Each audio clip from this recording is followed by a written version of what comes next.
총선 이후 부동산 시장 향방에 관심이 쏠리는 가운데 집값 흐름에는 큰 변화가 없을 것으로 보입니다. 다만 규제 완화 입법이 불투명해지면서 장기적으로 주택 공급에 차질이 빚어지면 집값이 불안정해질 수 있다는 전망도 나오고 있습니다. 차유정 기자입니다. 서울 아파트값이 3주 연속 상승했습니다. 수도권 집값도 20주 만에 반등에 성공했습니다.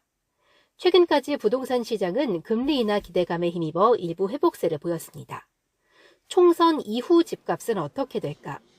당장은 흐름이 크게 바뀌지는 않을 전망입니다.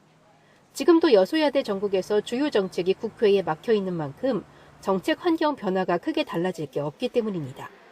더 큰 변수는 금리로 집값은 미국 금리 인하 기대에 따라 박스권 안에서 움직일 가능성이 큽니다. 여소야대 형국이 그대로 유지됐기 때문에 방향성이나 큰 틀에서 변화가 없을 것으로 예상되기 때문에 시장의 방향성을 정할 수 있는 것은 금리 인하, 경기 침체에 대한 우려 이런 것들이 현 정부 기조는 크게 바뀌지 않을 거란 전망이 우세한 가운데 장기적으로 주택 공급 차질 우려는 제기됩니다. 정부 핵심 정책이 재개발이나 재건축 활성화 등을 통해 주택 공급을 유도하는 건데 대부분 국회 문턱을 넘어야 하는 법 개정 사항이기 때문입니다. 더 큰 것들은 법률 개정이 필요한 사항들이 많이 남아 있어서 그게 제대로 성과를 거두려면 예를 들면 이제 안전진단 시기를 좀 자유롭게 조정을 하고 개정안은 이미 국회에 발의가 되어 있는데 국회에서 빨리 처리가 좀 됐으면 좋겠습니다.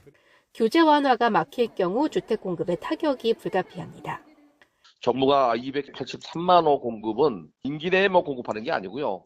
3기 신도시나 또는 그 기타 도시 재생 사업을 통해서 공급 기반을 만들겠다는 건데 좀 차질이 생길 가능성은 있습니다.